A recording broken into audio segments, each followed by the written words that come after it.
سال بھر سے کوئی یاد نہیں آتا، مگر جب شب برات کی رات آئے تو اس سے ہفتہ دن پہلے 15 دن پہلے اس قدر قبروں کی صفائی کرنے پر لگے، اس قدر قبر کی صفائی کرتے ہیں کہ لگے کہ اس سے زیادہ محبت کرنے والا کوئی نہیں،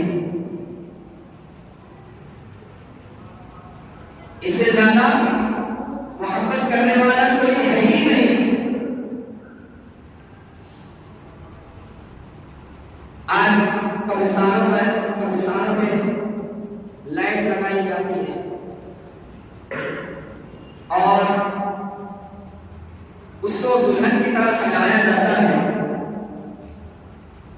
ساری باتوں کو ایک جگہ کر کے اس کو دلہن کی طرح سجایا جاتا ہے قبرستان میں۔ تو مجھے ایک بات بتائے کہ قبرستان میں لائٹ لگانے سے کیا قبر کے اندر روشنی پہنچ گئی؟ قبرستان میں جھاڑو لگانے سے قبر کے اندر کی صفائی ہو گئی؟ نہیں ہوئی۔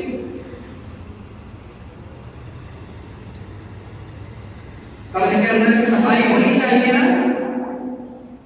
کیونکہ ہم نے نماز کو ترک کیا قبر کی صفائی میں، ہم نے نماز کو چھوڑا قبرستان کی سجاوٹ میں، ہم نے نماز کو چھوڑا دولت کمانے میں، ہم نے نماز کو ترک کیا قبرستان کی سجاوٹ میں۔ تو قبر کی صفائی تو ہونی چاہیے، پھر قبرستان صفائی، قبر کے اندر صفائی کیوں نہیں؟ قبرستان میں جو لائٹیں لگائی گئی قبر کے اندر لائٹ کیوں نہیں پہنچی؟ تو جب مجھ سے کوئی سوال کرے کہ اگر آپ یہ کہتے ہیں کہ قبر کے اوپر لائٹ لگانے سے کیا فائدہ ہے، میں کہتا ہوں قبر کے اوپر لائٹ لگانا کوئی برا بات نہیں ہے، قبرستان سجانا کوئی برا بات نہیں ہے، یہ تو اپنے اپنے گھروں کو سجاتے ہیں، تو ایک دن اپنے قبرستان کو سجا لیا تو کون سی بڑی بات، کون سی خراب بات کرتی ہے؟ میں کہتا ہوں کہ تم اپنے گھر اپنے قبرستان کو سجاتے ہو کوئی بات نہیں، سجاؤ، سجانے میں کوئی منع نہیں ہے، تم اپنی مسجدوں کو سجاتے ہو سجانے میں کوئی منع نہیں ہے، تم اپنے گھروں کو سجاتے ہو سجانے میں کوئی منع نہیں ہے۔ اور یار میں بتاتا ہوں کہ برائی کہاں ہے کہ تم مسجدوں کو سجا رہے ہو، تم قبرستان میں گئے ہو سجانے کے لیے، تم قبرستان میں اپنے وقت دے رہے ہو، تم نے جب قبرستان کو سجانا شروع کیا ہے، تم قبرستان کے لیے جب سنگام کرنا شروع کیے ہو، جب قبرستان کو سجانے کے لیے ہاتھ لگاتے ہو، جس وقت قبرستان کی صفائی میں ہاتھ لگائے ہو، تو اس وقت جب قبرستان کے سجانے میں اپنا وقت تو دیے ہو، تو تم نے نمازوں کو ترک کیا ہے۔ جب تم سجا رہے تھے تو صبح کی اذان ہو گئی ہے، ہم اپنے کام میں لگے رہے، ہم اپنے قبرستان کو سجانے میں لگے رہے، ظہر کا وقت پار ہو گیا ہے، ہم اپنے قبرستان کو سجا رہے ہیں، عصر کا وقت ہو گیا ہے، ہم اپنے قبرستان کو سجا رہے ہیں، مغرب کا وقت ہو گیا ہے، ہم اپنے قبرستان کو سجا رہے ہیں، عشاء کا وقت ہو گیا ہے، ہم اپنے قبرستان کو سجا رہے ہیں۔ اور یار میں کہتا ہوں کہ تو قبرستان کو سجا، مگر اس وقت کیوں سجا رہا ہے جب نماز ہو رہی ہے؟ اور یار تم سجانا ہی تھا تو جب تم سجاتا ہے قبرستان کو سجانے میں کوئی بنا نہیں ہے، مگر جب تو کام میں ہاتھ لگایا ہے تو تو کام کرتے رہو۔ جب وقت ہو ظہر کا، جب وقت اذان کی، جب صدائے کان تک پہنچے گی، جب اذان کی آوازیں تمہارے کان تک پہنچی ہو تو تم کام کو چھوڑ دے، پہلے ظہر کی نماز ادا کر۔ جس وقت تمہارے کان میں عصر کی نماز کی عصر کی اذان کی صدائیں پہنچی ہو تو تم اس وقت کام کو وہیں پر چھوڑ دے، عصر کی نماز کے لیے آ جاؤ۔ جب تمہارے کان میں مغرب کی اذان کی آواز آئے اس وقت تم مغرب کی نماز کے لیے آ جاؤ۔ جس وقت تمہارے کان میں عشاء کی اذان کی صدائیں آواز جائے، صدائیں سنائی دے، اس وقت تم قبرستان کا کام چھوڑ کر تم مسجدوں کو سجائے گا، تم مسجدوں کو سجائے گا۔ یاد رکھنا تجھے قبرستان سجانے کی ضرورت نہیں پڑے گی، جس وقت تم مسجدوں کو آباد کرے گا اللہ تبارک و تعالیٰ کی رحمت جوش میں آئے گی، اللہ تبارک و تعالیٰ کی رحمت پکار کر کہے گی کہ اے میرے پروردگار، یہ امت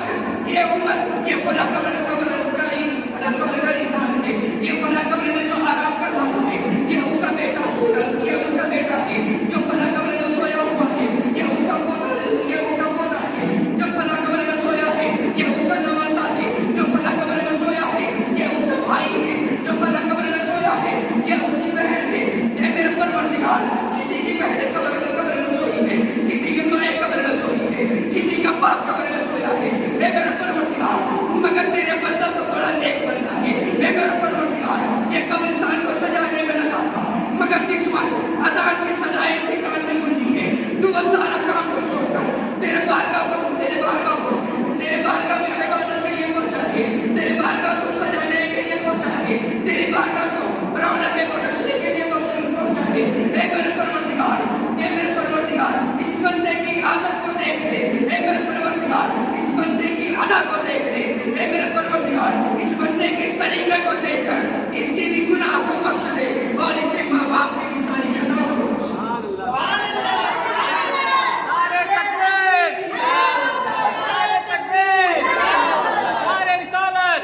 قبرستان سجانے میں لگا ہے،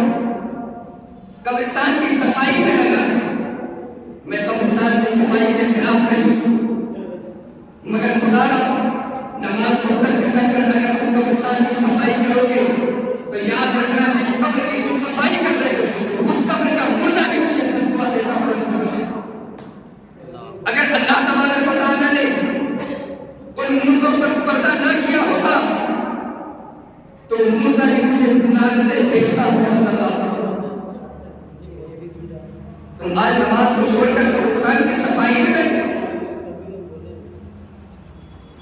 نماز کو چھوڑ کر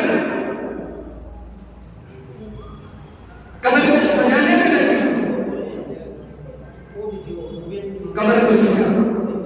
کو سجانا ہو، قبر کی صفائی کرنا ہو تو تم اس میں جھاڑو نہ لگا. قبرستان کو سجانا ہو تو تم اس میں لائٹ نہ لگا، بلکہ تو قبر پر کھڑا ہو کر 2 آیتیں قرآن مقدسہ کی پڑھ دو.